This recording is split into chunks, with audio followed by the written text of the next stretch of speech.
You've done enough for today. The chores are finished. The messages can wait. This is your time now to let your thoughts grow quiet, to loosen your shoulders, to simply rest. There is nothing left to solve, nothing left to carry. Just breathe slowly and let the story begin.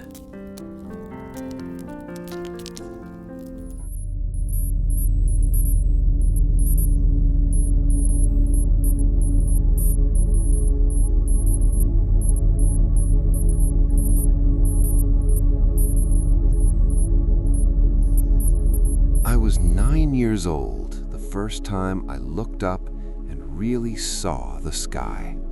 Not just glanced at it, not just noticed it was blue or gray or whatever, really saw it. I was lying on my back in the grass behind my grandmother's house in rural Ohio, and the sun had just gone down, and the stars were coming out one by one like somebody was lighting candles. And I remember this feeling in my chest, this expanding, swelling, almost painful feeling, like my body was too small to hold what I was seeing. I didn't have words for it then. I was 9. The most sophisticated thought I could muster was probably something like, "That's a lot of stars." But the feeling stayed. It lodged itself somewhere behind my ribs, and it never left. My grandmother noticed, because grandmothers notice everything.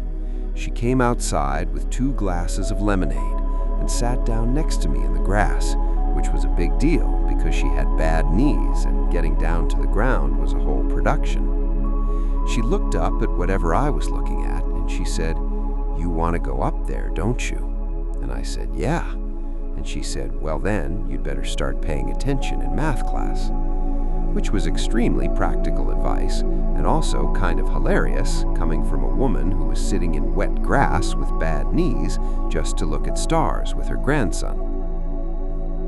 I did start paying attention in math class, and science class, and eventually physics class, where I met a teacher named Mr. Donovan, who changed the entire trajectory of my life. Mr. Donovan was one of those teachers, the kind they make movies about, but the movies never quite capture. He was tall, unkempt, perpetually carrying a coffee mug that said, "I'd rather be on Mars," and he had this way of explaining things that made the universe feel personal, like it wasn't just this cold, mechanical system of forces and particles, but something that had a story, something you could have a relationship with. He showed us a documentary once about the Apollo missions, the grainy footage, the crackly audio, the absolute audacity of strapping yourself to a controlled explosion and pointing it at the moon.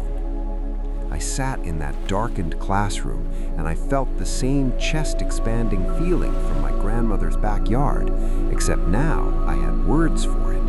Now I knew it was ambition. I wanted to be those men floating in zero gravity. I wanted to look down at Earth and see the curve of it. I wanted to touch the edge of what was possible and then push a little further. So I worked, and I want to be honest about that because I think sometimes people hear the word dream and they think it's all inspiration and passion and following your heart and so on. And yes, there's that, but there's also the work. The unglamorous, tedious, soul-crushing work. I studied until my eyes burned. I took advanced placement classes that made me want to cry on a regular basis. I went to a state university because that's what my family could afford, and I studied aerospace engineering, and I worked part-time at a hardware store to cover my textbooks, and I slept an average of 5 hours a night for 4 years, and I graduated near the top of my class and immediately applied to every space-related program I could find. I got rejected from the first one, and the second, and the third. The fourth one sent a form letter so generic that it was almost insulting. "Thank you for your interest. We receive many qualified applications, blah, blah, blah." I kept the letter. I still have it somewhere. Not as motivation exactly, but as evidence. Evidence that the path from 9-year-old lying in the grass to actual astronaut is not a straight line. It's a zigzag. It's a mess. It's a series of closed doors and wrong turns and moments where you sit in your car in a parking lot and seriously consider whether you should just give up and become an accountant. No offense to accountants, I'm sure it's a perfectly fulfilling profession, but it's not pointing at the moon and riding a controlled explosion. I eventually got into a program. A small one, not one of the prestigious ones, but a real program with real training and real astronauts who'd actually been to space. The first day, they put us through a physical evaluation that nearly ended me. I'd never been what you'd call a natural athlete. I could do the work, I'd trained, I'd prepared, but there were people in that cohort who were built for this. Former fighter pilots with reflexes like cats, marathon runners with resting heart rates so low they could probably nap during a centrifuge test. I was the scrawny kid from Ohio who was good at math and really, really wanted it. Wanting it is an underrated qualification, by the way. Talent is wonderful. Physical fitness is important. Technical skill is essential. But wanting it in that deep, irrational, cellular way, that's what gets you through the 4 a.m. training sessions and the simulated emergencies and the months of isolation testing where they lock you in a small room and watch you through cameras to see if you crack. I didn't crack. I wanted to. There was a moment during week 3 of isolation testing where I sat on the floor and stared at the wall and seriously contemplated just standing up and walking out and going home and making peace with a life lived entirely on the ground. But the wanting held. That thing behind my ribs, the thing that lit up in my grandmother's backyard, it held. I made it through. I got my wings, as they say, although wings is a bit poetic for what's essentially a very expensive certification that you've been deemed unlikely to die in space through your own incompetence. I remember the day they told me I was officially an astronaut. I called my dad. He answered on the second ring, which was unusual because he was always in the workshop and usually let things go to voicemail. But he answered, and I said, "Dad, I made it." And he went quiet. That quiet, the one I mentioned before. And then he said, "Well, that's something." And it was. It was really something. Now, here's where I need to be honest, because I promised myself that these logs would be honest, even when honest is uncomfortable. The dream is real. I'm living it. I am literally flying a spaceship through galaxies that humanity has never visited. I have seen things that would make my 9-year-old self pass out from excitement. I have floated in zero gravity and watched a sunrise from orbit and navigated through a nebula that looked like God spilled watercolors across the cosmos. This is everything I ever wanted. And also, sometimes, it's terrible.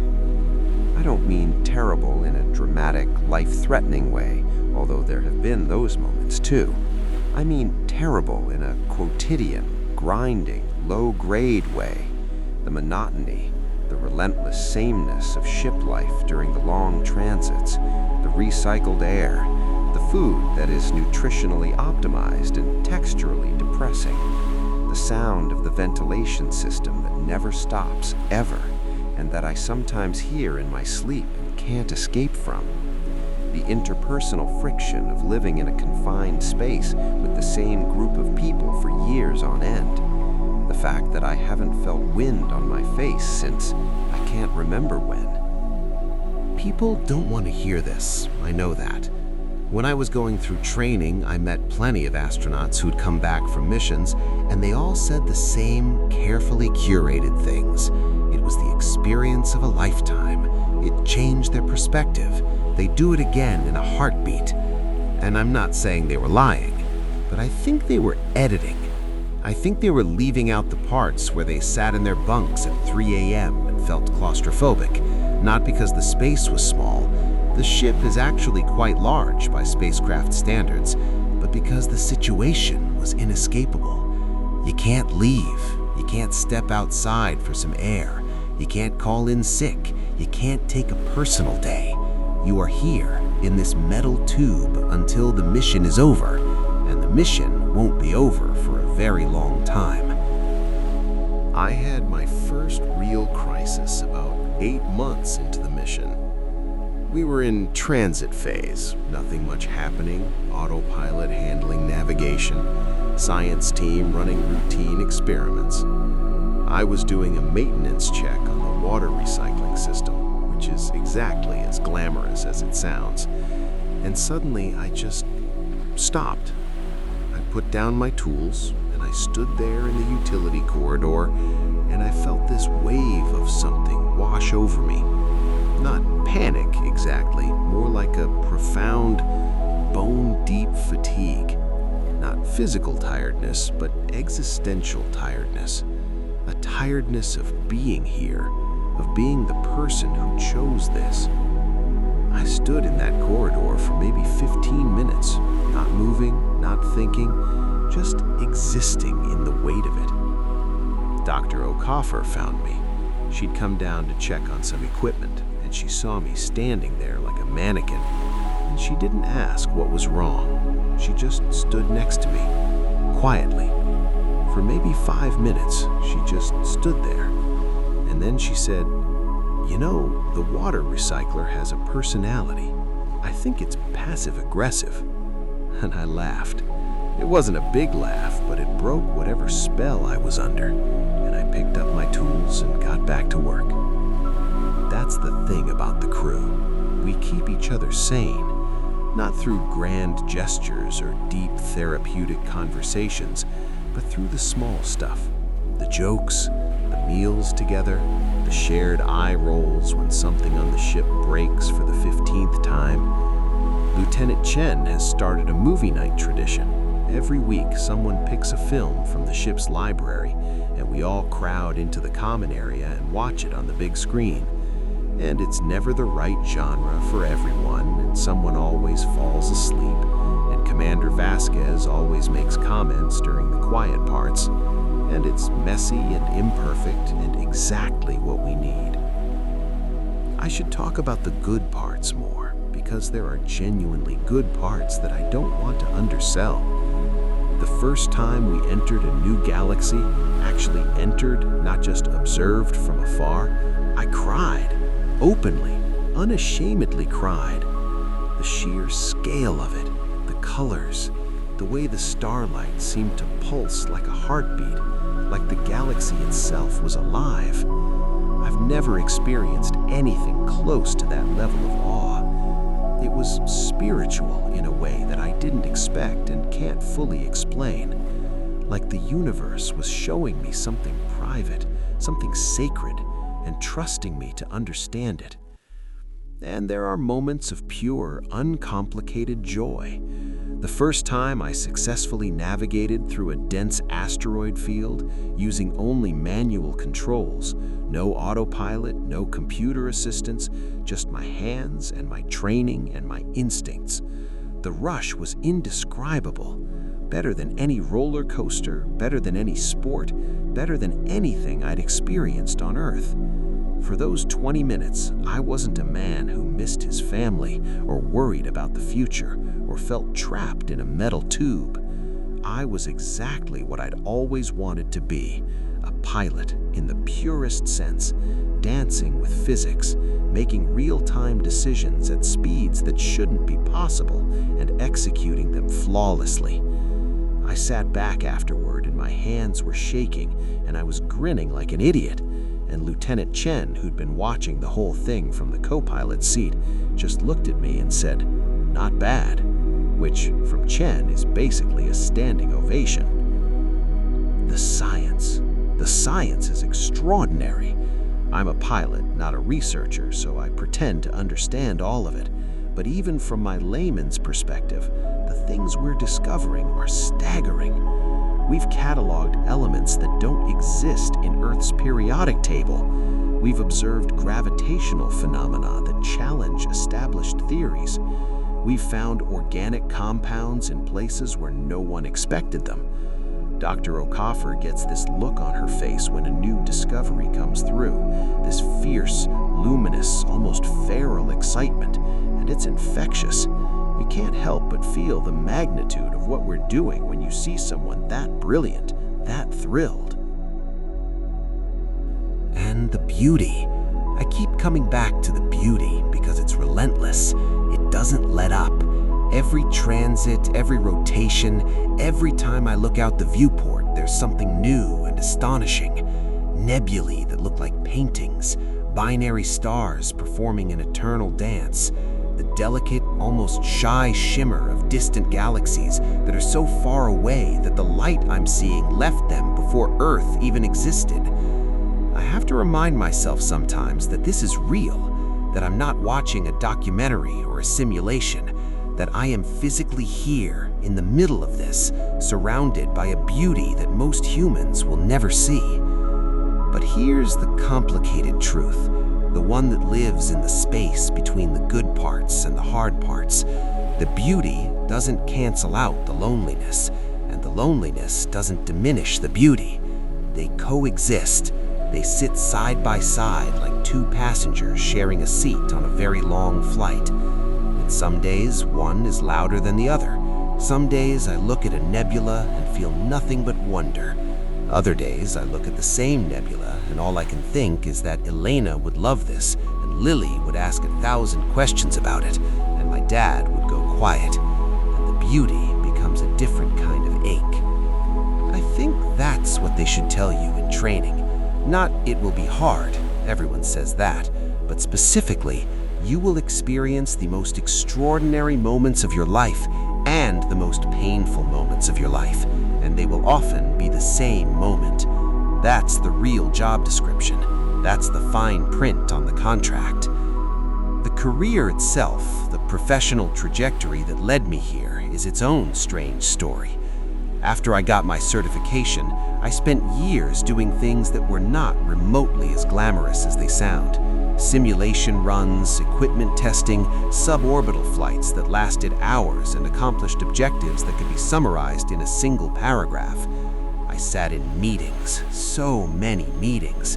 Meetings about fuel efficiency, meetings about suit design, meetings about communication protocols, meetings about meetings. The bureaucracy of space exploration is genuinely impressive in its thoroughness and also in its ability to make you feel like you're pushing a boulder uphill through a swamp made of paperwork. I almost left once. This was before the current mission, obviously. I'd been passed over for a deep space assignment, the one that eventually went to Captain Morrison's crew, and I was devastated. I'd spent 2 years preparing for that mission specifically. I'd tailored my training, lobbied my supervisors, done everything right, and they chose someone else. The reasons were valid. Morrison's crew had more collective experience, better specialization overlap, but valid reasons don't make rejection hurt less. I went home that night and told Elena I was thinking about quitting, about going into the private sector, maybe consulting for one of the commercial space companies, where the pay was better and the emotional toll was lower. She listened. She didn't interrupt, didn't argue, didn't try to fix it. She just listened. And when I was done, she said, "Is the boy in the grass done looking up?" And I didn't have an answer for that right away. I went to bed and stared at the ceiling and thought about it. And the next morning, I got up and went back to work. The boy in the grass was never done looking up. He's still not done. Even now, in the hard moments, in the lonely moments, in the moments when the ventilation system sounds like a mechanical heartbeat and I can't sleep and the walls feel like they're a little too close, even then, the boy in the grass is here. He's sitting behind my ribs, right where he's always been, looking out through the viewport with those same wide eyes, feeling that same swelling, expanding feeling, thinking the same ineloquent thought. That's a lot of stars. The professional costs are real, though, and I want to name them because I think honesty serves better than mythology. I've missed years of my daughter's life. I've put strain on my marriage that no amount of love letters and voice messages can fully compensate for. My body is slowly deteriorating in ways that will require significant rehabilitation when, if I return. The radiation exposure alone has probably shortened my lifespan by a margin that the medical team calculates but doesn't share with me, which is a kindness I'm choosing not to examine too closely. My career after this mission is uncertain. I'll be older, physically diminished, and the program may have moved on to newer candidates by the time I'm back. There's a genuine possibility that this mission is both the pinnacle and the conclusion of my career, which is a strange thing to sit with. And the psychological costs. I've touched on the loneliness, the missing, the parallel lives, but there's also the identity question. When you've defined yourself by a dream for your entire life, when astronaut isn't just your job title, but your fundamental self-concept, what happens when the dream is achieved? Where do you put the wanting? I've been wanting this since I was 9, 30+ years of wanting, and now I have it, and the wanting didn't stop. It just shifted. Now I want to be home. Now I want the ordinary life. Now the dream is a kitchen with burnt toast and cold toes and bad coffee. The irony is not lost on me. I love my job. I need to say that clearly, because everything I've just said might make it sound like I don't, and that's not true. I love it with the same deep, irrational, cellular love that got me through training, isolation testing, and years of rejection. I love the precision of piloting. I love the teamwork with this crew. I love the knowledge that we're pushing the boundary of human experience outward, that we're the edge of the blade, the tip of the spear, the first ones to see what's out here. I love that 9-year-old me would lose his mind if he could see where I am right now. But love and difficulty aren't opposites. They're companions. The things we love most are often the things that cost us most. And the cost of this, the real, honest, unglamorous cost, is a piece of my heart that I left on Earth and can't get back until the mission is done. So that's the truth. The whole truth, or as much of it as I can articulate at this hour, in this chair, in this ship, in this galaxy whose name I can't pronounce. I achieved my dream. I'm living it right now, and it's magnificent and brutal and beautiful and lonely, and I wouldn't trade it, and I also wish I were home, and both of those things are simultaneously, completely, irreducibly true. Mr. Donovan, if you're out there, if you're still carrying that Mars coffee mug and making the universe feel personal, you were right. It does have a story, and I'm writing my chapter of it as best I can, one log entry at a time, in a chair that squeaks on the left side, drinking coffee that tastes like compromise, looking out at more stars than you ever showed us in that classroom. That's something. That's really something.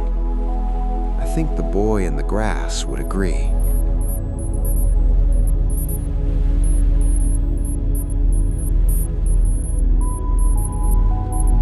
You know what gets me every single time? It's not the vastness. It's not the silence. It's the small things. It's the way my daughter used to tuck her feet under my leg when we watched movies on Sunday nights.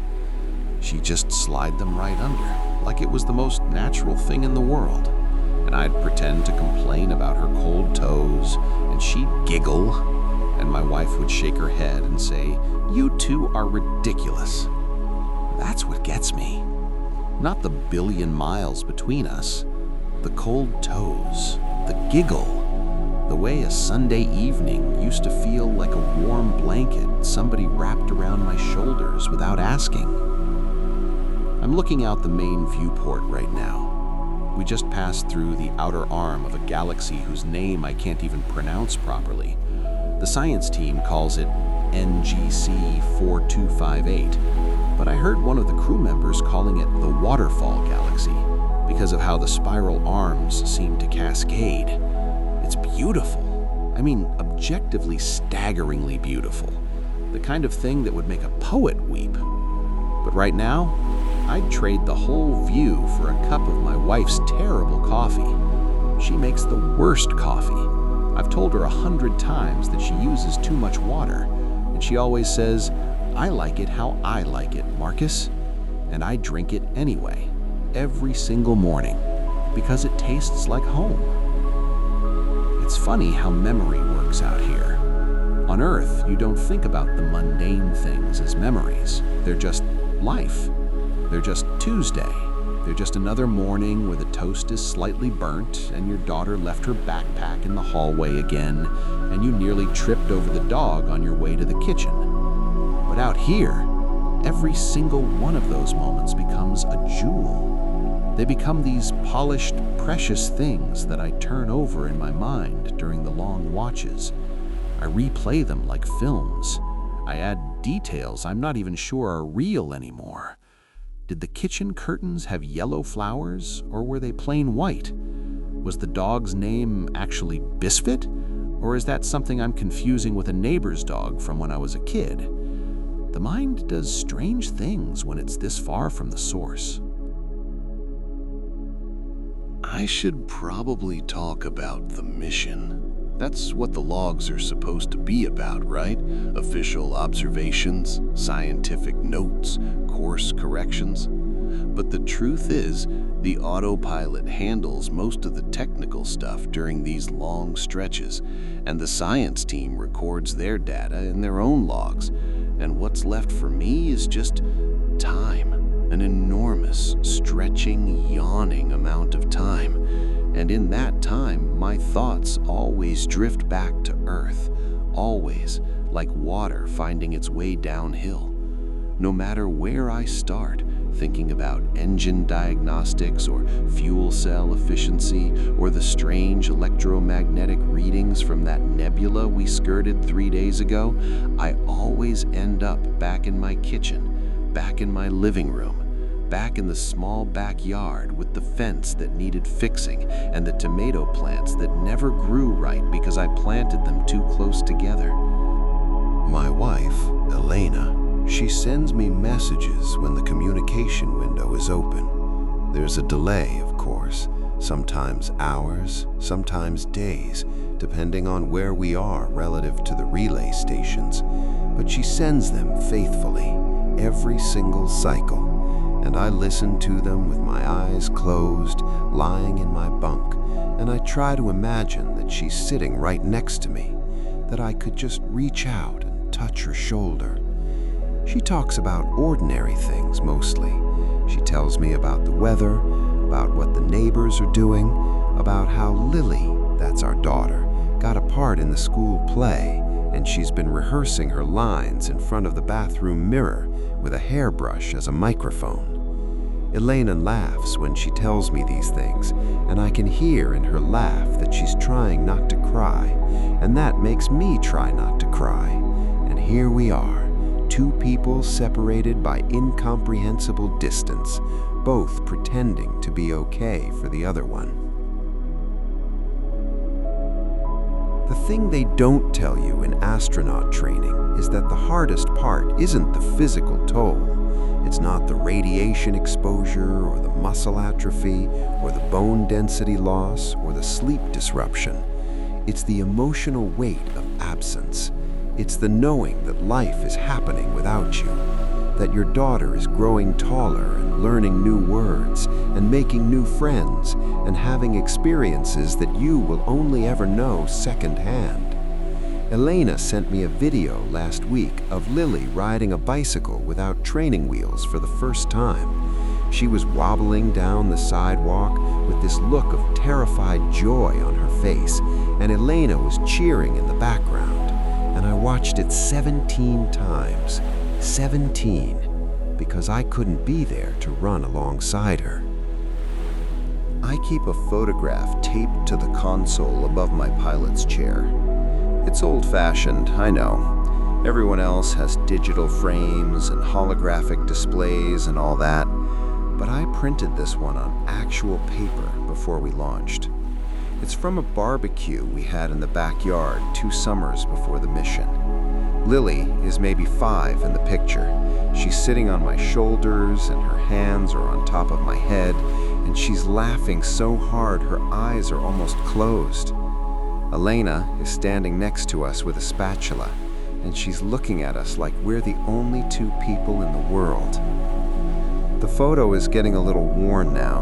The edges are soft from me touching it, but it's the most valuable thing on this ship as far as I'm concerned. Sometimes I wonder if I made the right choice. I know, you're not supposed to say that, especially not in an official log, especially not when you're the captain. You're supposed to be resolute, unwavering, a pillar of certainty for the crew. And I am when I need to be. When something goes wrong with the navigation array, or when we hit unexpected debris, or when someone on the crew is struggling, I'm right there, steady hands, calm voice, the whole act.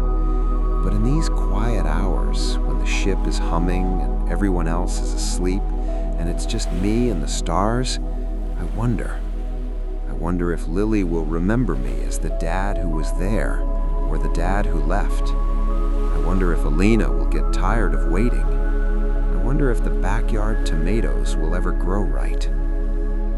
There's a particular time of day on the ship. Well, we call it a day. It's an artificial cycle we maintain to keep our circadian rhythms somewhat functional. There's a particular time right around what we designate as 2100 hours when I feel the distance most acutely. It's bedtime, or it would be back home. That was always my time with Lily. Elena would do the bath and the toothbrushing and the pajamas, and then I'd come in for the story. That was our thing. I'd sit on the edge of her bed, and she'd hand me a book, always the same 3 or 4 books in rotation, because kids are like that.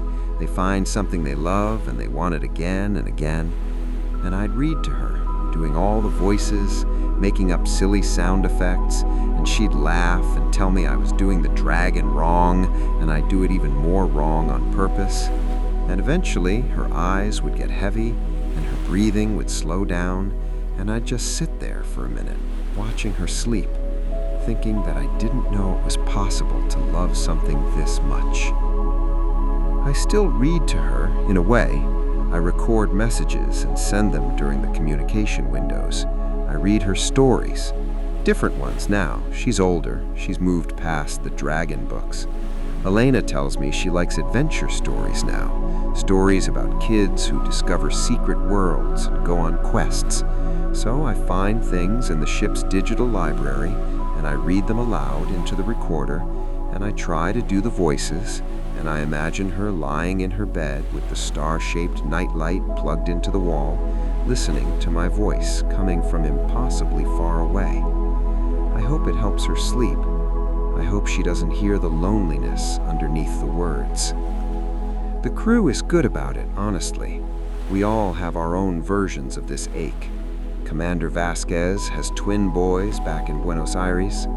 Dr. Okafa left behind a mother who's getting older and a sister who just had her first baby. Lieutenant Chen, stoic, unflappable Chen who could probably navigate through an asteroid field while doing a crossword puzzle. I saw him once, late at night, sitting in the observation lounge, holding a small wooden figurine that his grandfather carved for him. He was just holding it, not looking at it, just holding it in his closed fist, like it was an anchor. We don't talk about it much. The missing. There's an unspoken agreement among the crew that we keep things professional during duty hours and that the personal stuff stays in the margins. But sometimes, during meals, someone will mention something from home, a food they miss, a holiday tradition, a neighborhood sound, and the whole table goes quiet for a second. Just a beat, just long enough for everyone to visit their own private version of home inside their head. And then someone cracks a joke, and we're back. But that beat of silence, that pause, that's where the truth lives.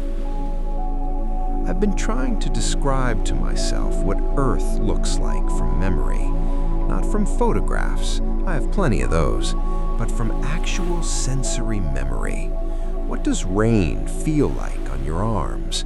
Not the concept of rain, the actual physical sensation of standing outside during a warm summer rain. I remember it being surprising every time, like you know it's going to be wet, obviously, but the specific temperature of it, the randomness of where the drops land, the way your shirt clings to your shoulders, it's always a little different than you expected. I miss that, the unpredictability of weather. Out here, everything is controlled. The temperature is always 21 degrees. The humidity is always 45%. The air always smells vaguely of recycled metal and whatever Dr. Okafor is cooking in the galley. It's comfortable, but it's not alive. Weather is alive. Weather has moods. I miss living inside something that has moods. I've started writing letters, actual letters, with words, not just voice messages. I write them on the tablet and save them in a folder. I don't always send them. Some of them are too raw, too honest, too full of the kind of vulnerability that I don't want to burden Elena with. She has enough to deal with, running the house alone, being both parents, fielding questions from Lily about when Daddy is coming home. She doesn't need to also manage my existential crises from 1,000,000,000 miles away. So I write the letters, and I feel a little lighter for having written them, and I file them away. Maybe I'll give them to her when I get back. Maybe I'll delete them. Maybe she'll find them one day and understand something about this experience that I could never say out loud. One of the letters is just a list of things I want to do when I get home. It's embarrassingly domestic. I want to mow the lawn. I want to mow the actual lawn with the actual mower that pulls slightly to the left because I never got around to fixing the wheel alignment. I want to sit on the back porch with a glass of something cold and watch the sun go down behind the Henderson's oak tree. I want to burn hamburgers on the grill because I always burn them, and Elena always says, "Just let me do it next time," and I always say, "No, I've got a system," and the system never works. I want to fall asleep on the couch during a movie and wake up with a blanket over me that I didn't put there. I want to step on a Lego in the hallway and curse under my breath and then feel guilty about cursing. I want all the tiny, tedious, beautiful friction of an ordinary life. There's a phenomenon that the psychologists briefed us on before the mission. They called it overview effect reversal or something like that. The original overview effect is when astronauts see Earth from space and feel this profound sense of unity and interconnection. The borders disappear, the conflicts seem petty, and you feel like you understand humanity's place in the cosmos. And yes, I felt that. I felt it powerfully when we first left orbit and Earth shrank to the size of a marble, and then a pinpoint, and then nothing. It was transcendent. But the reversal, the thing they warned us about, is what happens after that initial awe fades and you're left with the raw fact that everything you love is on that pinpoint. Everyone you've ever known, every place you've ever been, every meal you've ever eaten, every sunrise, every thunderstorm, every awkward family gathering, every lazy Saturday morning, all of it, right there, and you're going the other direction. I think about my father sometimes. He passed away 3 years before the mission, so he never knew I'd actually make it to space.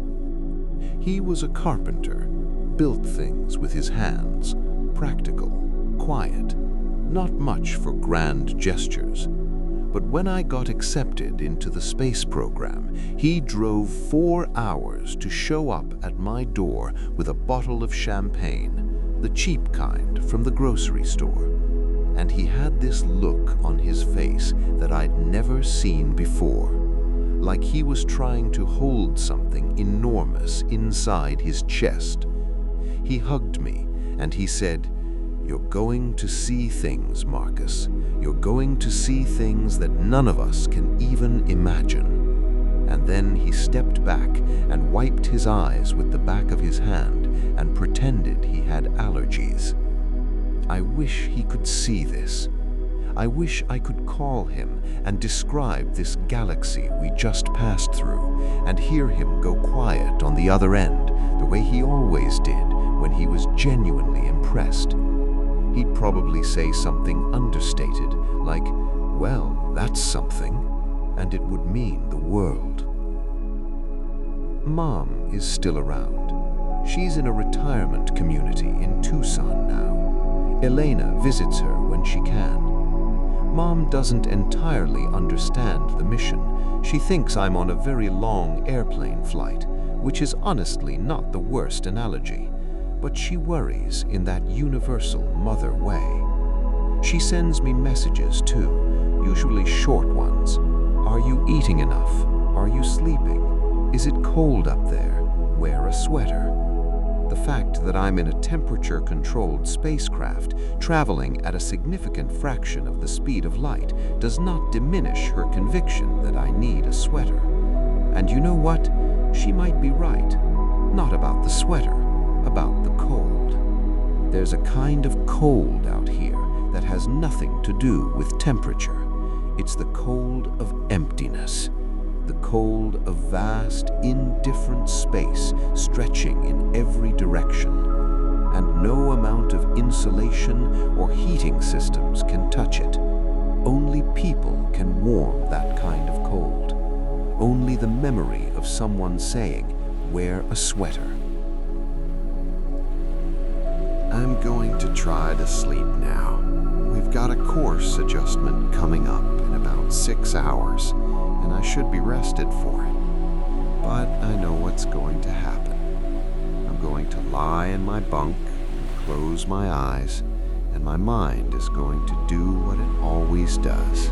It's going to take me home. I'll be standing in the kitchen, and the morning light will be coming through the window, and I'll hear Lily's feet on the stairs.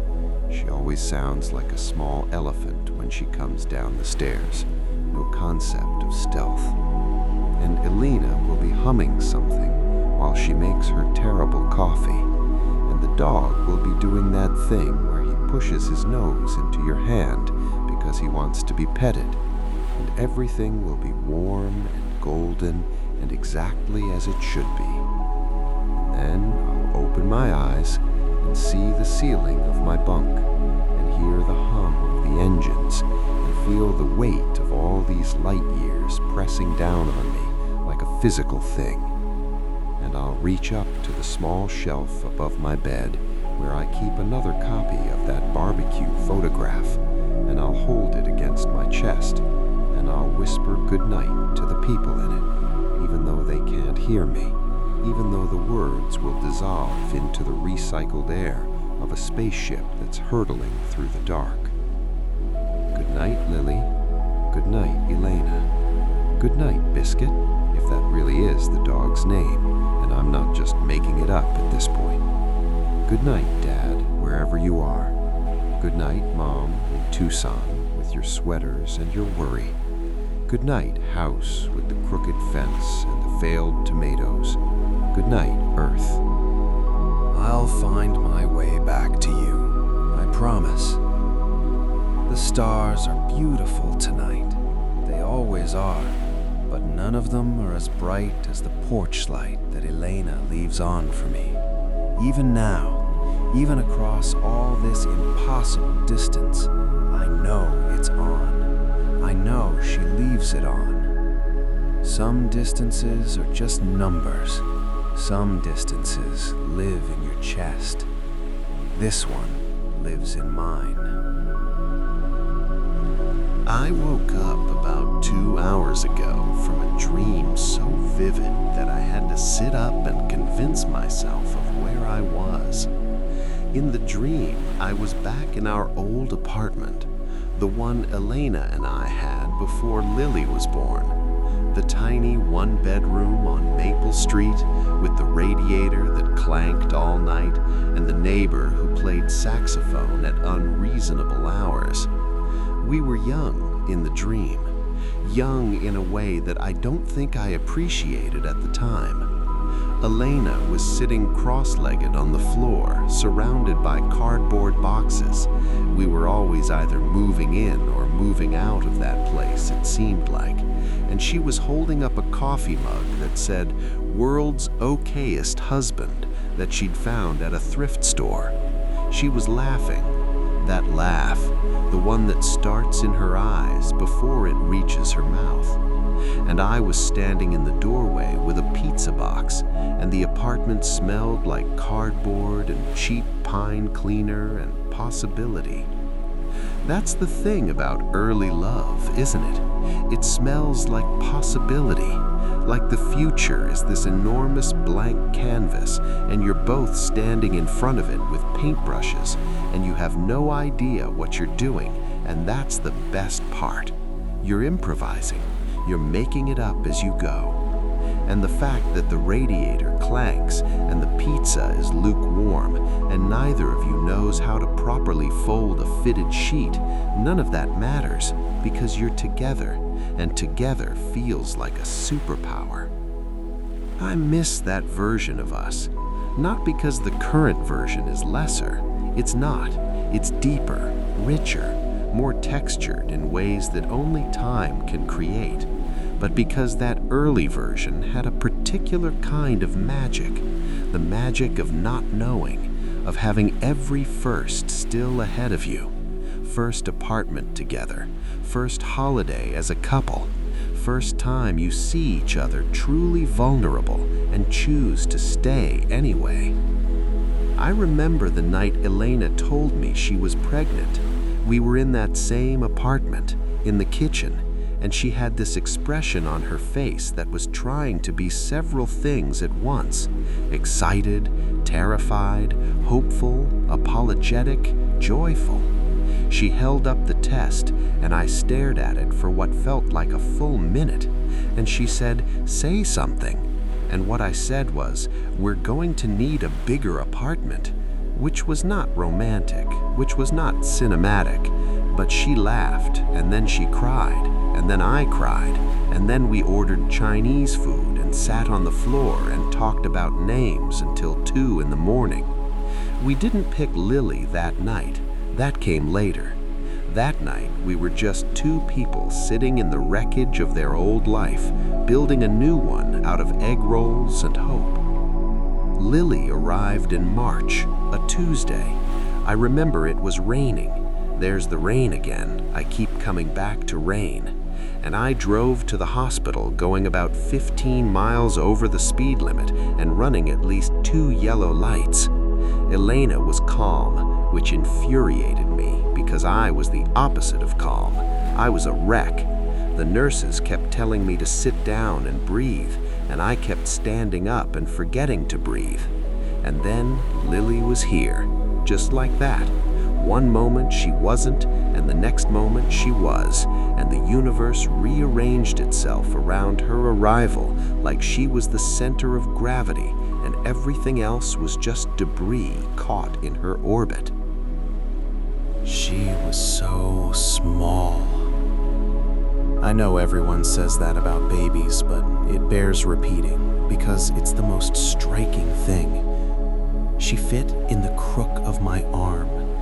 This entire person, with her own DNA and her own fingerprints and her own future, fit in the crook of my arm.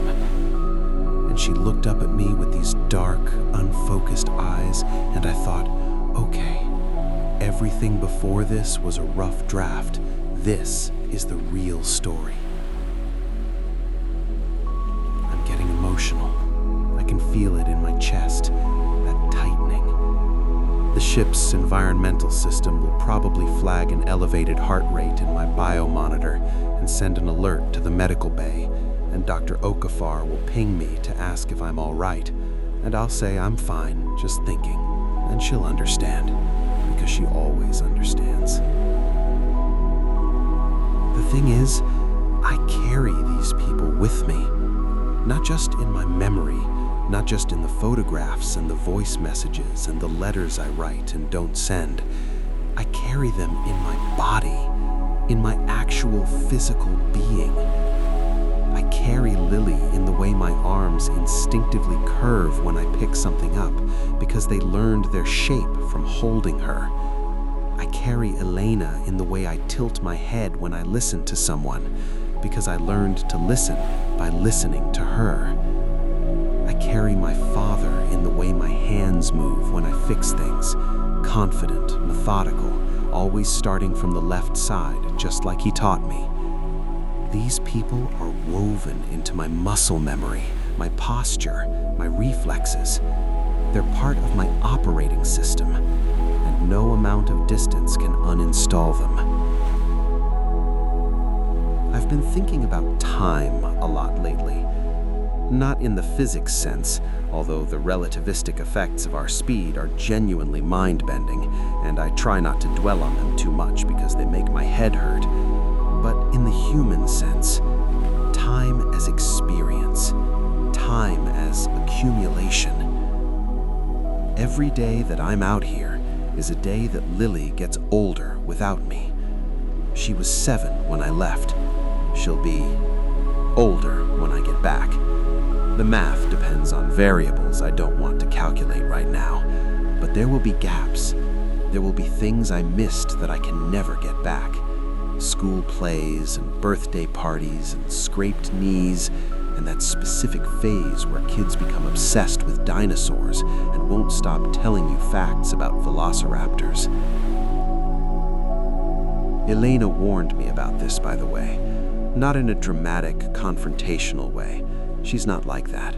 She's measured, thoughtful. She sat me down one evening, this was about 6 months before launch, and she said, "I need you to hear something, and I need you to really hear it."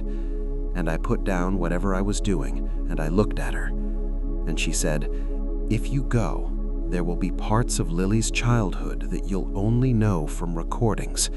And those recordings won't have the smell of her hair after a bath, or the weight of her sitting on your lap, or the sound of her breathing when she's asleep. I need you to know that, and I need you to choose with your eyes open." That's the kind of person she is.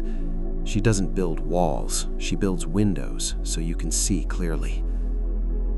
I chose to go. Obviously, I'm here. And I carry that choice like a stone in my pocket.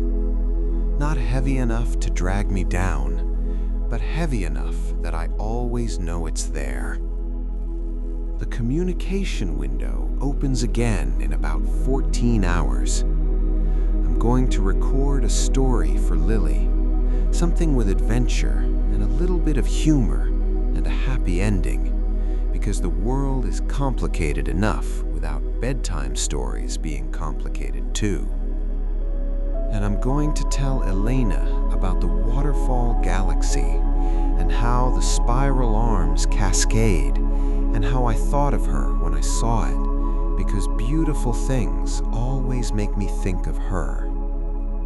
And I'm going to tell Mom to stop worrying, and yes, I'm eating enough, and yes, I'm wearing a sweater, even though I'm not, but she doesn't need to know that.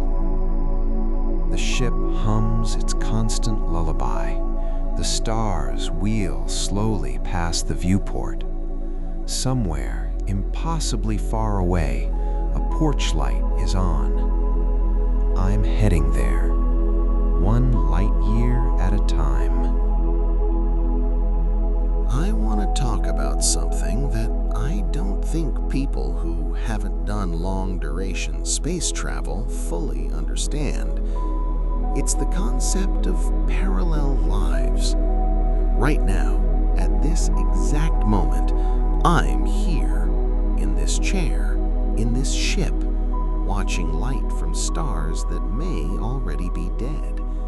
And at this exact same moment, give or take relativistic adjustments, Elena is somewhere on Earth. She's doing something. She might be driving to work.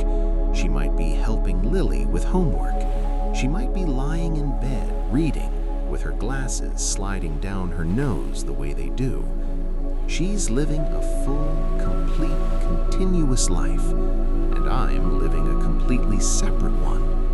And these two lives used to be woven together like threads in a fabric, and now they're running parallel, separated by a gap that I can't reach across. It's the parallel part that's hard, not the distance itself. Distance is just numbers. It's the simultaneity. It's knowing that right now, in this very moment, life is happening there, and I'm not in it. I'm not even on the same timeline in any meaningful sense, given the signal delay. When I hear Elena's voice in a message, I'm hearing her past. When she hears my response, she's hearing my past. We're both talking to ghosts of each other. Recent ghosts, but ghosts nonetheless. I've tried to explain this to the crew, but I think you have to feel it to understand it. Commander Vasquez came close once. She said, "It's like watching a movie of your own life and not being able to pause it or rewind it." And yeah, that's close, but it's more than that. It's like knowing the movie is playing in an empty theater and your seat is empty and nobody can fill it. Okay, I need to pull myself out of this. I can feel the gravity of these thoughts pulling me into a spiral, and that's not productive. That's not useful. One of the coping strategies the psychologist taught us before launch was to anchor ourselves in sensory details of the present. So here's what's happening right now. The control panel in front of me has a small green light blinking in the upper left corner, and it means the navigation system is healthy. The chair I'm sitting in has a slight squeak in the left armrest that drives me mildly crazy. I can hear the ventilation system cycling. It has a rhythm, almost like breathing. In for 4 counts, out for 4 counts. My coffee, ship coffee, which is adequate but soulless, is lukewarm in the mug that Lily decorated for me before launch. She drew a rocket on it with what I think is supposed to be me waving from the window. The stick figure has an enormous head and very small legs, which is either artistic choice or a brutally honest assessment of my proportions. I'm smiling now. See? That's what they do. That's what the people you love do.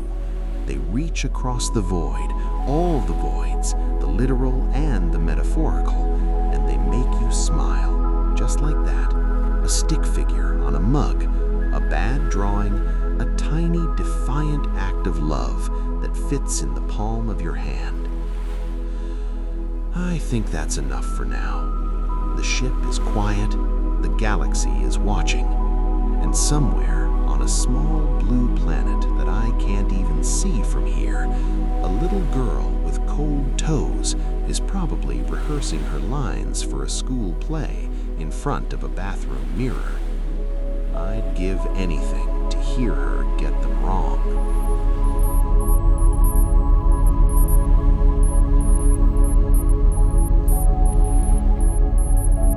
So, I've been thinking about aliens.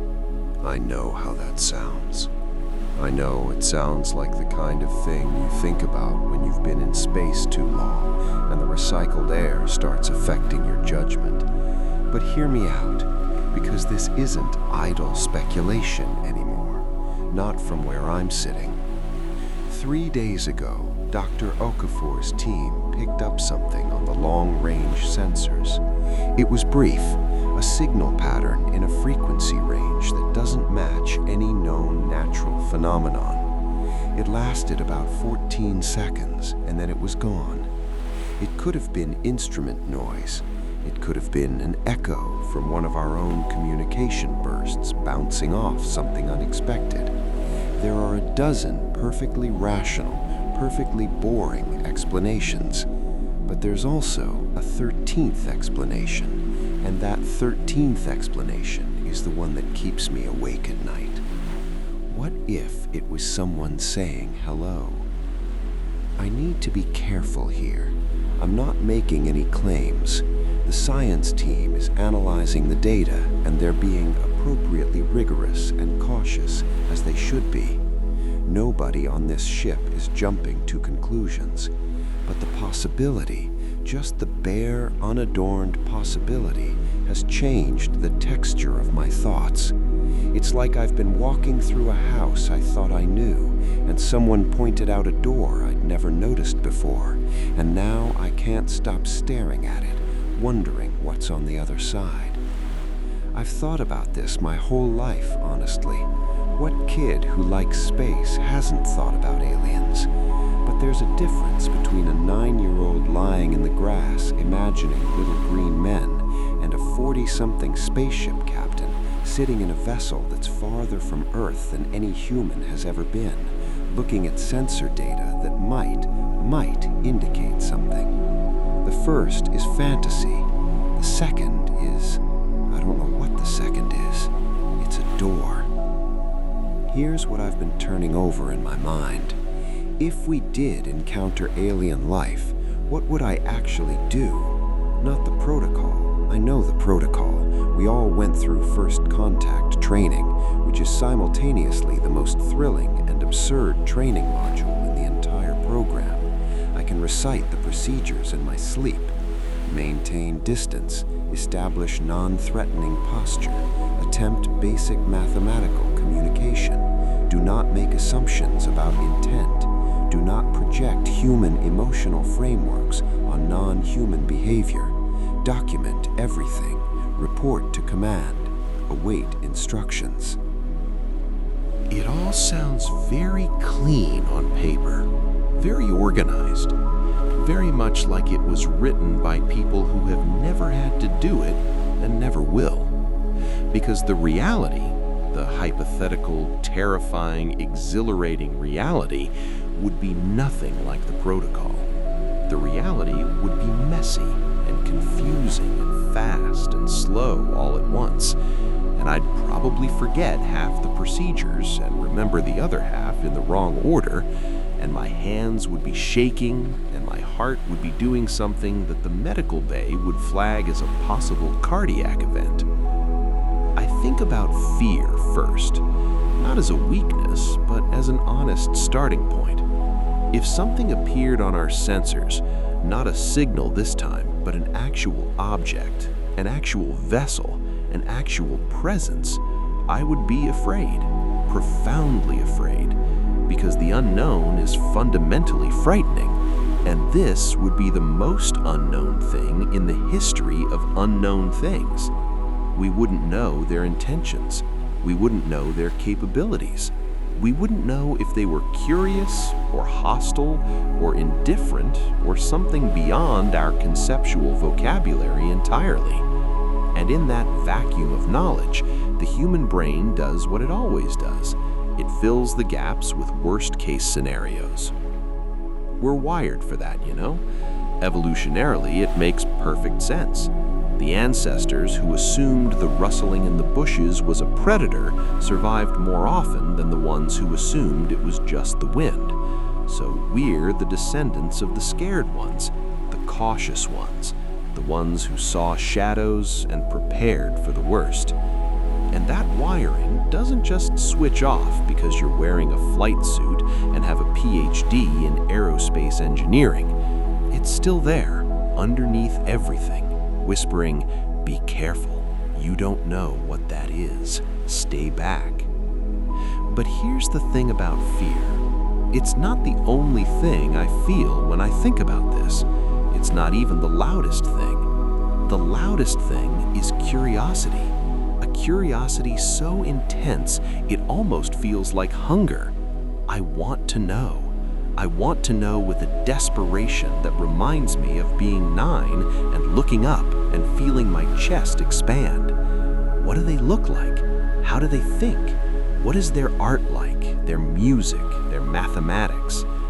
Do they have families? Do they tell stories?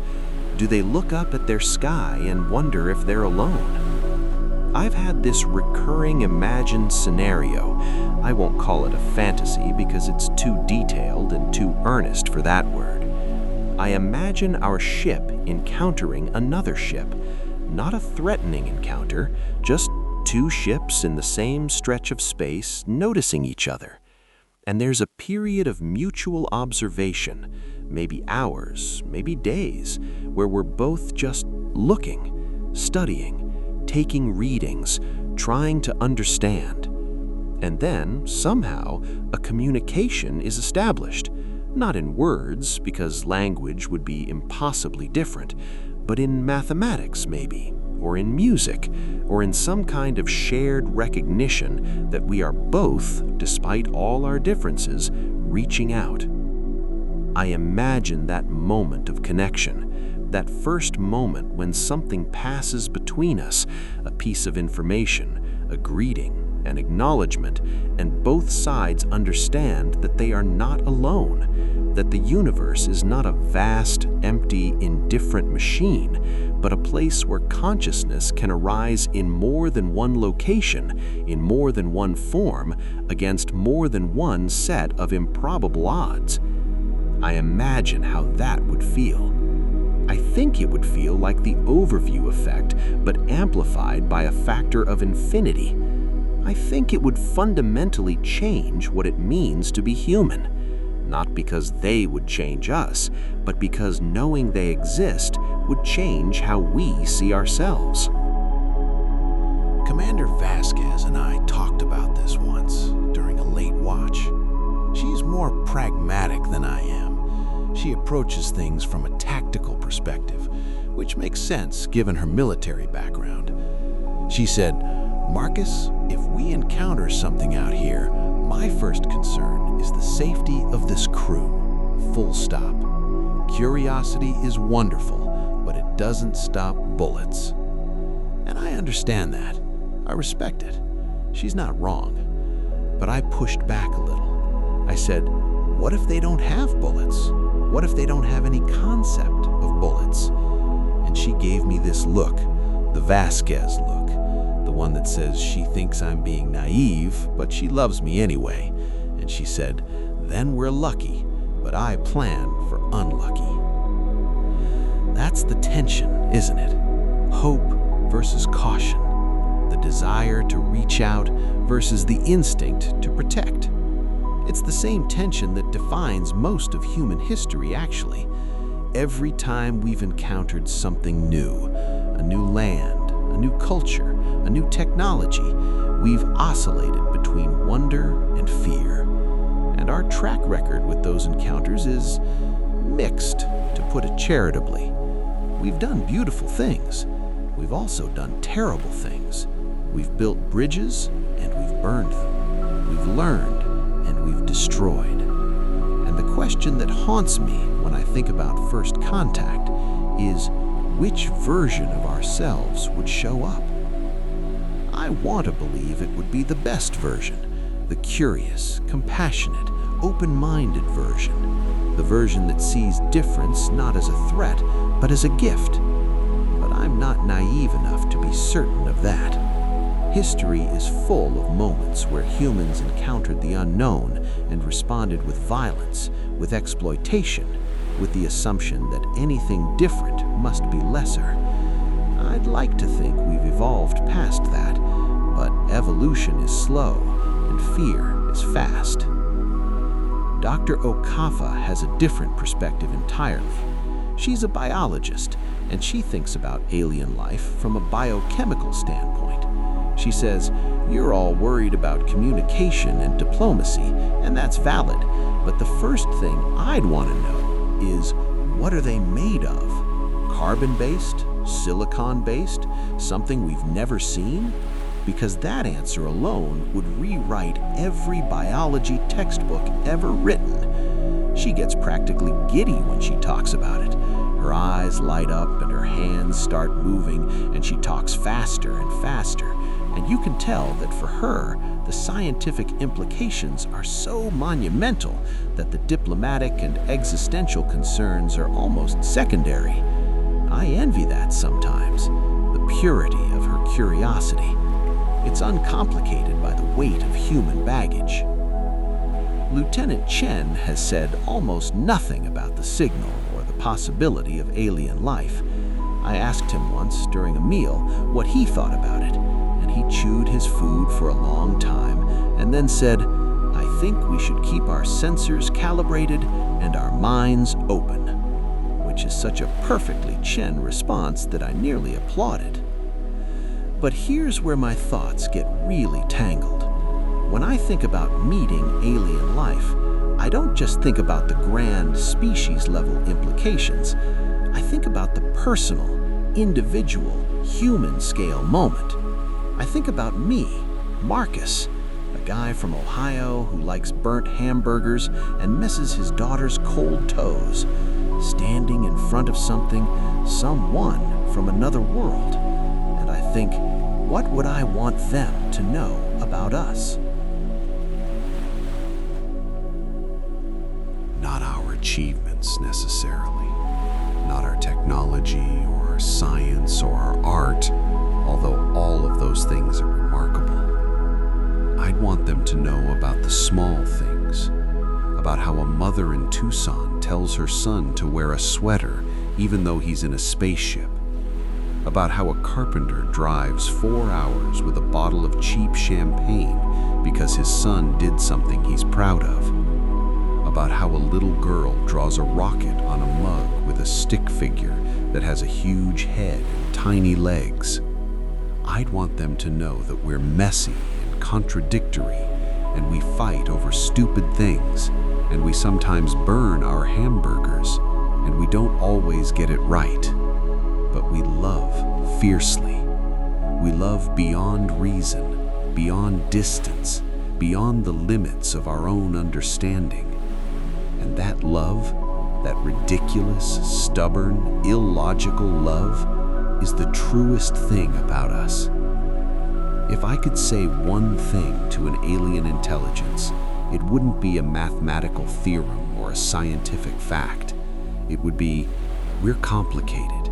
We're flawed, we're working on it, but we came all this way because we wanted to know if you were out there, because knowing matters to us, because we can't help looking up. I've been running scenarios in my head, realistic ones, not just the hopeful ones. What if they're not friendly? What if they're not hostile either, but just completely indifferent? What if they regard us the way we regard an insect? Noted, categorized, irrelevant. That might be worse than hostility, actually. Hostility implies recognition, engagement, a relationship of some kind, even if it's a terrible one. Indifference implies that we don't matter, that our entire species, with all our love and art and striving and suffering, is cosmically insignificant to them. That's a hard thought to sit with. Or what if communication is simply impossible? Not because of language barriers. Those can potentially be overcome with enough time and ingenuity, but because of fundamental cognitive incompatibility. What if their way of processing reality is so different from ours that there's no common ground, no shared framework, no bridge that can span the gap between how they experience the universe and how we do? What if we're standing across from each other, both wanting to connect, and the distance between our minds is greater than the distance between our planets? I think about this more than I probably should, It keeps me up during the watches. Not with anxiety exactly, but with a kind of restless wondering, like standing at the edge of a cliff, not wanting to jump, but not able to stop looking down. The signal hasn't repeated. Dr. Okafor's team is still analyzing it. They've been careful not to speculate, which I appreciate professionally and find agonizing personally. Every time I walk past the science lab, I want to poke my head in and ask anything. But I don't, because I'm the captain, and I'm supposed to be patient and measured, and not the equivalent of a kid asking, "Are we there yet?" every 5 minutes. But inside, I'm always asking. There's a phrase I heard once. I can't remember where. Maybe a philosophy class, maybe a late-night conversation, maybe I read it somewhere. The question is the answer, meaning the fact that we're asking whether we're alone is itself meaningful. It means we're a species capable of wondering, capable of looking outward, capable of imagining something beyond our own experience. Whether or not we ever find anyone out there, the asking says something profound about who we are. I think about first contact the way I think about meeting anyone new. There's always a moment of vulnerability, a moment where you have to decide to be open before you know whether openness will be rewarded or punished. Think about the first time you introduced yourself to someone you liked, the first day at a new school, the first time you said, "I love you" to someone and waited for their response. Every genuine connection starts with a moment of risk. You extend yourself into the unknown, and you hope that the unknown extends back. That's all first contact would be on some fundamental level. A really, really big version of that same moment. We're extending ourselves into the unknown. We've been doing it since we first left Earth's orbit. Every mile of this journey is an act of hope, an act of saying, "We're here. Is anyone else?" I want the answer to be yes. I want it with the same desperate cellular wanting that got me through astronaut training. I want to know that consciousness isn't a lonely accident. I want to know that the universe, in its vast and ancient and incomprehensible way, has done this more than once, has made something that can look up at the stars and wonder. But I also know that if the answer is no, if we really are alone, if this whole magnificent, terrible, beautiful experiment is happening only on one tiny blue planet, then that makes us even more remarkable and even more responsible. Because if we're the only ones, then every act of kindness, every work of art, every moment of love, every child drawing a rocket on a mug, all of it matters infinitely more. All of it is the universe's only attempt at knowing itself. Either way, whether we're alone or not, we're extraordinary. And I think whatever's out there, if anything is out there, would agree. The sensors are quiet tonight. The ship hums its lullaby. And somewhere in the data, maybe, possibly, there's a door. I'm not gonna stop looking at it. Not tonight. Not ever. I want to talk about something more specific, more visceral. If we actually made contact, not just detected a signal, but established some kind of ongoing communication, what would the days and weeks after that look like? On this ship, I mean. in this little community of humans. I think there would be a phase of euphoria first, a period where the sheer magnitude of what happened would override everything else. We'd be giddy, we'd be overwhelmed, we'd be hugging each other and laughing and probably crying. Even Chen, even stoic, unflappable Chen would crack a smile, I'm sure of it. The science team would be in a frenzy of activity, recording, analyzing, theorizing. The rest of us would be trying to process the fact that the universe just answered a question we've been asking for millennia.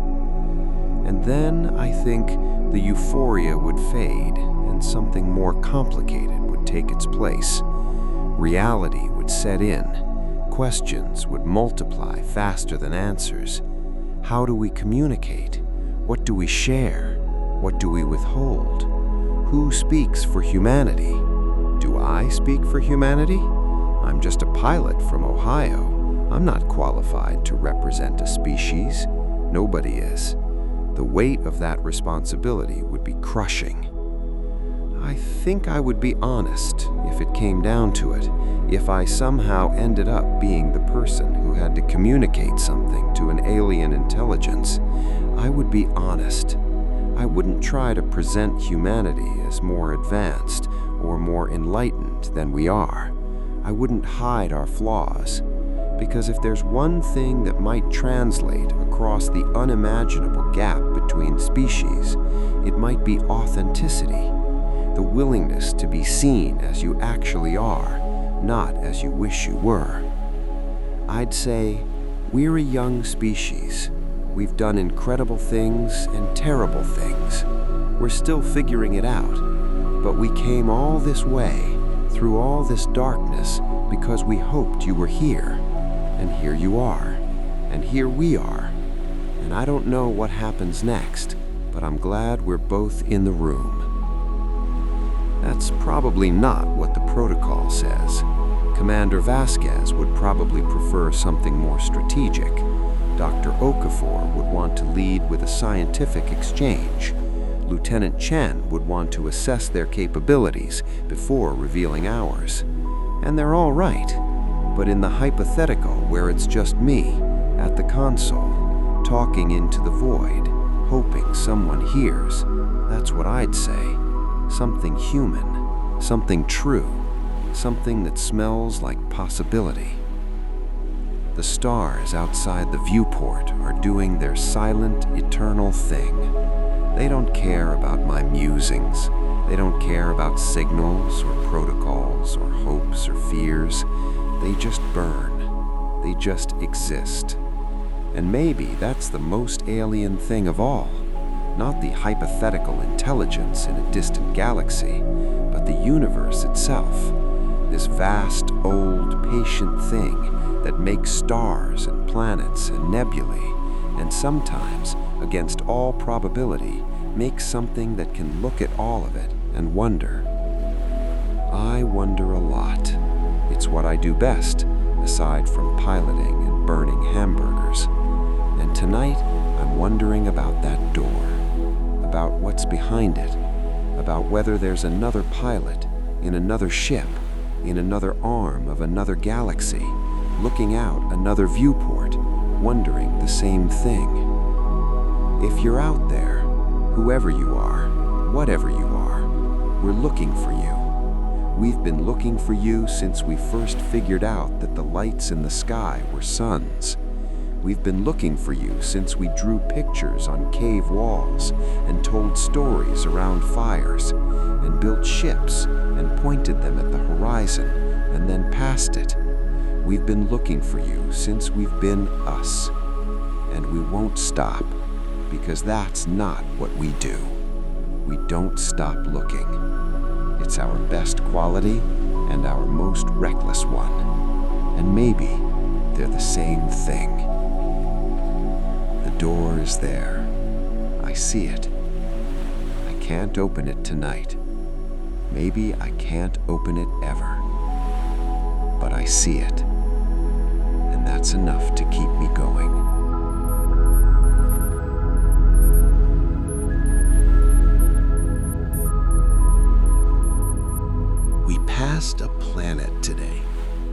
a gas giant or a barren rock, or any of the hundreds of celestial bodies we've cataloged in passing. This one was different. This one had an atmosphere, a real, visible, discernible atmosphere, layered with clouds that caught the light of its star in shades of amber and violet. Dr. Okafor's preliminary readings showed the presence of water vapor. Water vapor! Do you understand what that means? It means liquid water is at least theoretically possible on the surface. It means conditions exist, or once existed, that could potentially support life. Not necessarily complex life, not necessarily anything we'd recognize, but something. The building blocks, the ingredients. We didn't stop. The mission profile doesn't allow for extended exploration of individual planets. We're on a trajectory. We have objectives. We have a timeline. But I slowed us down as much as I reasonably could, and the entire crew spent about 4 hours at the viewports, watching this world drift past like a promise. Dr. Okafor was practically vibrating with excitement.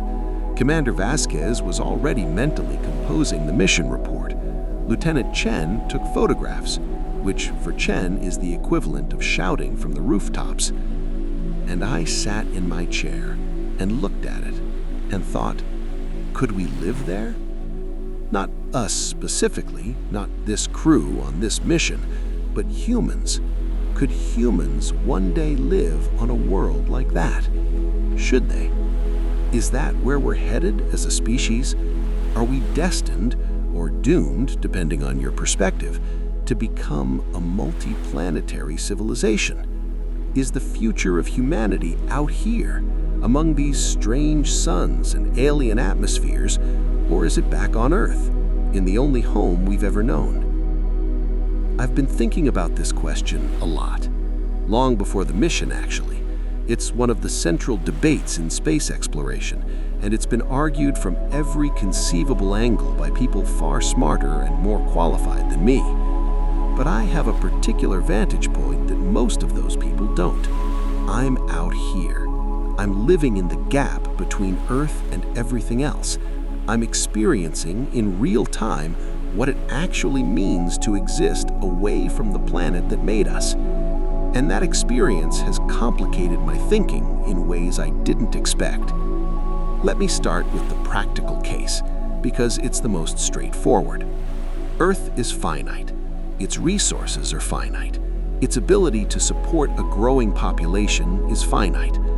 Climate change, asteroid impacts, pandemics, nuclear risk, the list of existential threats is long and getting longer. The argument for becoming multiplanetary is essentially an argument for redundancy. Don't put all your eggs in one basket. If something catastrophic happens to Earth, humanity survives if we have a presence elsewhere. It's the species-level equivalent of keeping a backup of your hard drive. Simple, logical, hard to argue against. And I don't argue against it. The logic is sound. The stakes are too high for sentimentality. If we have the technology to establish human civilization on another world, and we don't do it, and then something happens to Earth, that's an extinction that we could have prevented. That's a moral failure of unimaginable proportions. So, on a purely rational level, yes, we should be working toward becoming a multiplanetary species. Full stop. But rationality isn't the whole picture, is it? It never is with humans. We're not purely rational beings, and our relationship with our planet isn't a purely rational relationship. Earth isn't just a platform for human civilization. It's not just a resource depot or a launching pad. It's the context in which we evolved. It's the medium in which our consciousness developed. Every thought we've ever had, every emotion, every piece of art, every love story, every spiritual tradition, all of it was shaped by this specific world, with this specific gravity, this specific atmosphere, this specific palette of colors and sounds and seasons. I think about gravity. It's such a simple thing, just a force, just an equation, just a number. But that specific number, Earth's 9.8 meters per second squared, shaped everything about us. Our bones, our muscles, our cardiovascular systems, our sense of balance, our proprioception, all of it calibrated to that exact number. And more than the physical stuff, our metaphors, our language, our psychology. We talk about being grounded, about things having weight, about falling in love.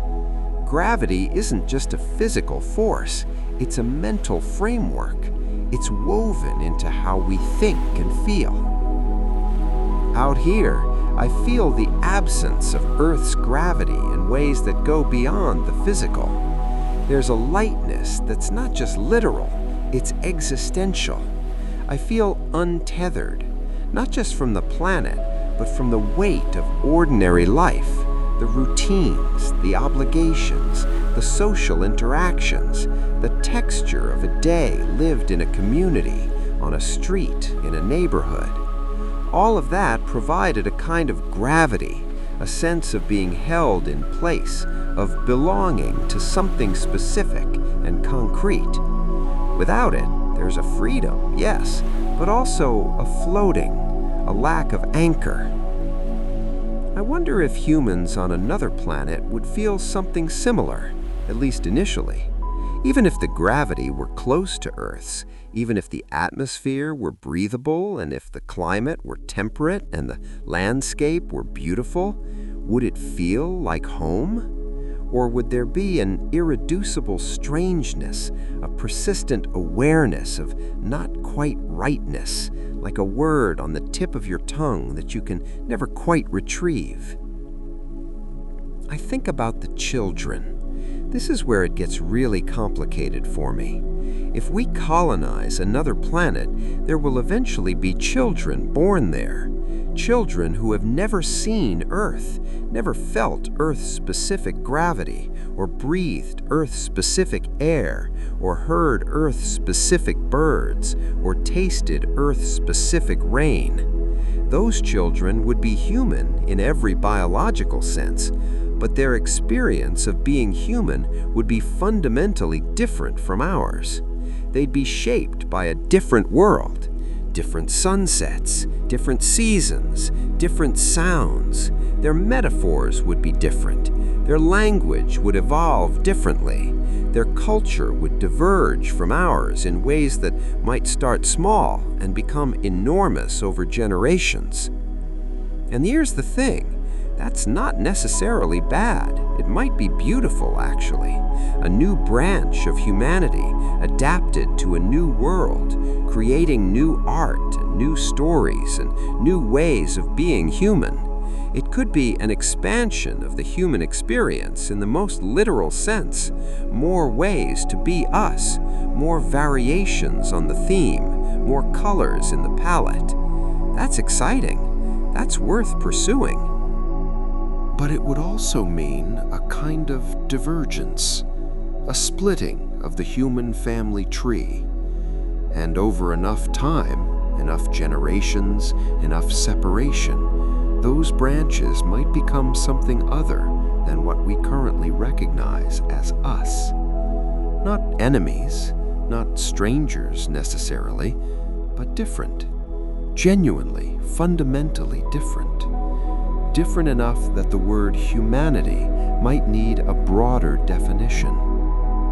Different enough that a person from Earth and a person from the colony might look at each other and feel a gap that no amount of goodwill can fully bridge. I've seen this on a smaller scale, cultural divergence. It happens on Earth, within a single generation, across relatively small distances. The way communities develop their own slang, their own traditions, their own identity. Now amplify that by planetary scales and generational time scales, And what you get is speciation. Not in the biological sense, maybe, but in the experiential sense. Different kinds of human, shaped by different worlds. Is that a price worth paying for survival? I think so. I think survival has to come first, and adaptation is the mechanism by which survival happens. But I also think we should be honest about the cost. The cost isn't just financial or logistical or technological. The cost is a version of unity, a version of shared experience, a version of being able to look at any other human and know that you both grew up under the same sky. Let me get more personal. If someone offered me a place on a colony ship, a one-way trip to a habitable world, with the understanding that I'd never return to Earth, would I go? A year ago, before this mission, I would have said yes without hesitation. The boy in the grass, the one who wanted to go up and never stop going, would have said yes in a heartbeat. But now I've felt what it's like to be away, really away. And the honest answer is, I don't know. I genuinely don't know. What I know is this: Earth is imperfect, wildly, gloriously, tragically imperfect. It has traffic jams and pollution and people who are mean for no reason and a climate that's changing in ways that terrify me. But it also has autumn. It has the sound of crickets at dusk. It has the smell of rain on hot pavement. It has the way snow looks when it's falling at night under a streetlight, that silent, drifting, almost sacred quality. It has my grandmother's backyard and my father's workshop and the sidewalk where Lily learned to ride a bicycle. And I know that these things, these small, specific, irreplaceable things, are what make a place home. Not the atmospheric composition or the gravitational constant or the distance from the nearest star. Home is the accumulated weight of 1,000,000 tiny experiences layered on top of each other over a lifetime, forming a sediment of belonging that goes deeper than reason. Can you build that on another planet? I think you can. I think humans can build home anywhere, given enough time and enough determination. We've done it in deserts, in Arctic regions, on islands, underground, underwater. We're an adaptable species. We make home out of whatever materials are available, including loneliness and hardship and nostalgia. But the first generation wouldn't have it. The first generation of colonists would be pioneers in the truest and hardest sense. They'd be people living in a world that hasn't accumulated any memories yet. A world with no history, no stories, no ghosts. Every experience would be a first. Every landmark would be unnamed. Every sunset would be witnessed by humans for the first time. That's exhilarating and also deeply, painfully isolating. They'd be making home from scratch with nothing but each other and the blueprints of the civilization they brought with them. I think about what they'd miss, not just the big things, the oceans, the mountains, the forests, but the small, stupid, wonderful things. The sound of a screen door slamming, the taste of a tomato that actually ripened in the sun, the feeling of grass between your toes, the specific quality of an earth thunderstorm, the way it builds and breaks, and the air afterward smells clean and charged, the way a dog greets you when you come home, like you've been gone for a century even though you just went to get the mail. None of those things would exist on a new planet.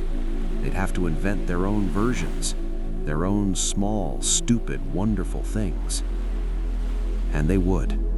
That's what I believe. They would, because that's what humans do. We make meaning wherever we are. We tell stories. We name things. We fall in love with places and with each other. We create traditions and inside jokes and favorite restaurants and our song and the spot where we had our first kiss and all the countless little anchors that tie us to a place and make it ours. But it would take time, generations, and in the meantime, there would be grief, a grieving for Earth that might look different from the grief I feel out here, but that would share the same fundamental shape, the ache of knowing that there's a place you can never go back to, a place that exists only in your memory and the memories of the people who were there with you. I've been reading the ship's library files on colonization history, trying to find parallels. Every major human migration shares certain features: the initial shock of the new environment, the period of intense struggle and adaptation, the gradual development of local identity, the complex, sometimes painful relationship with the place left behind, the children and grandchildren who feel a connection to the old world through their parents' stories, but who ultimately belong to the new one. It's a pattern as old as our species. We leave, we arrive, we struggle, we adapt, we build, we remember, we move on. Would interplanetary colonization follow the same pattern? Maybe, probably, with the added complication that the distance is so much greater, the communication so much harder, the return so much more impossible. But the fundamental human machinery, the grief and adaptation engine that has carried us across every frontier, that would be the same. I've also been thinking about what we'd be leaving behind, not just the good stuff, the sunsets and the thunderstorms and the dogs, but the problems. Would we bring our problems with us? I think we would. I think we'd pack them right alongside the food rations and the construction equipment, because the problems aren't in the planet, they're in us. Greed is in us. Tribalism is in us. The tendency to exploit and dominate and divide, that's not an Earth thing, that's a human thing. And a new planet won't cure it any more than a new house cures a bad marriage. This is the argument that gives me the most pause, the fix Earth first argument. The idea that we should solve our problems here before we export them elsewhere. And there's wisdom in it, real wisdom. Because what's the point of colonizing another world if we just replicate the same dysfunctions? What's the point of a second chance if we waste it the same way we're wasting the first one? But I also think this argument has a flaw, and the flaw is this: we'll never be fixed, not fully, not permanently. Humans aren't a problem to be solved, we're a process to be lived. We'll always have flaws, we'll always have conflicts, we'll always be imperfect. And if we wait until we're perfect to take the next step, we'll wait forever and never take it. Progress and imperfection aren't opposites, they're dance partners. We move forward in spite of our flaws, not in the absence of them. So here's where I land, tonight, in this chair, in this ship, having just watched a planet with water vapor and amber clouds drift past my viewport like a question. I think we should go. Eventually, carefully, with open eyes and honest hearts and a full awareness of what we're gaining and what we're losing. I think we should go because that's who we are. We're the species that left Africa and crossed oceans and climbed mountains and built cities and eventually pointed rockets at the sky and said, "What's up there?" We're the species that can't stop looking, can't stop reaching, can't stop asking, "What if?" But I also think we should never stop looking back, never stop caring about Earth, never stop tending to the original garden, even as we plant new ones, because Earth is where we learn to be human. It's where we learn to love and grieve and create and wonder. It's the source code.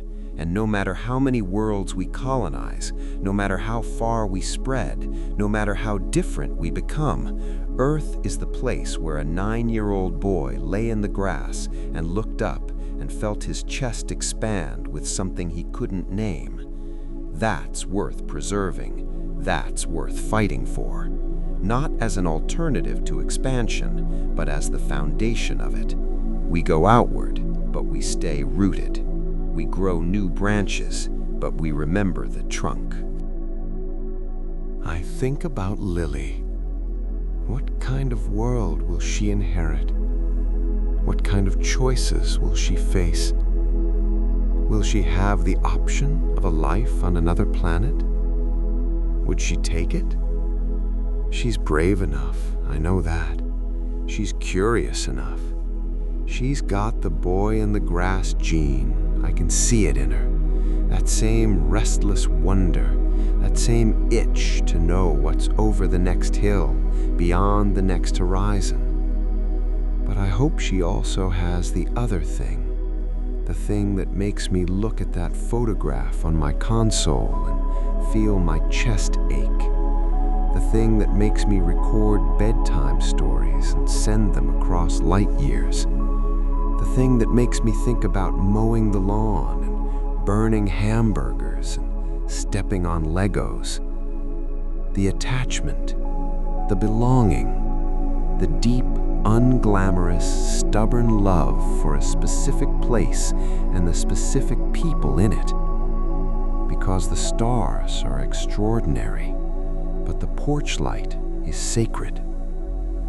And the best future I can imagine isn't one where we choose between them. It's one where we have both, where we reach for the stars with one hand and hold on to home with the other, where we're brave enough to go and wise enough to remember why we left and honest enough to admit that we miss it.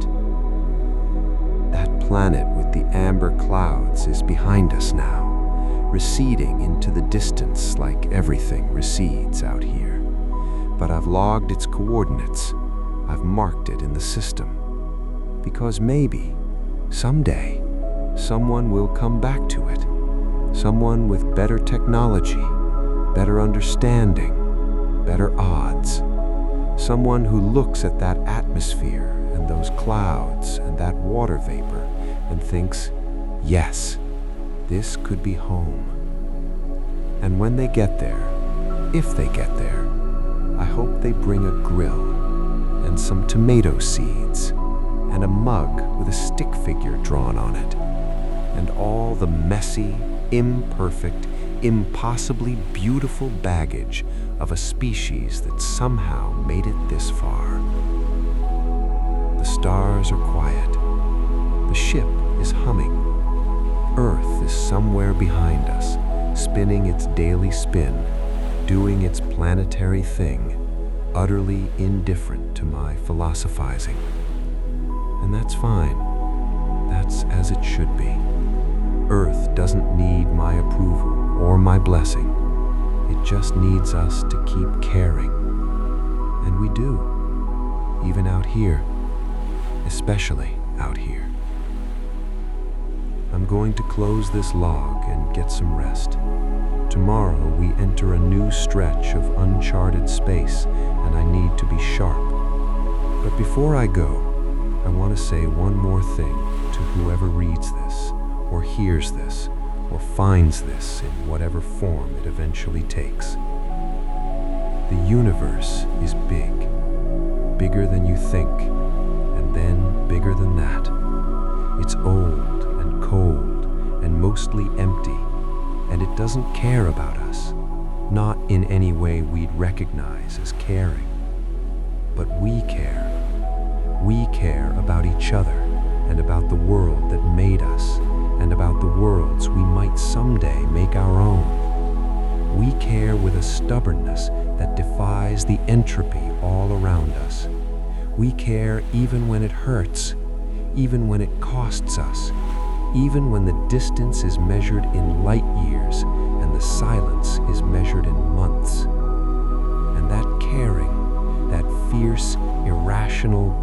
just caring is the most valuable thing in the cosmos, more valuable than any galaxy, any star, any planet with amber clouds and water vapor. Because without it, the universe is just physics, just matter and energy doing their indifferent dance. But with it, with the caring, the universe has witnesses. It has storytellers. It has someone to look at it and say, "That's beautiful." That's what we bring to the table. That's our contribution to the cosmos, whether the cosmos wants it or not. We look, we wonder, we care, and we don't stop. Good night, wherever you are. The stars will still be here in the morning, and so will I.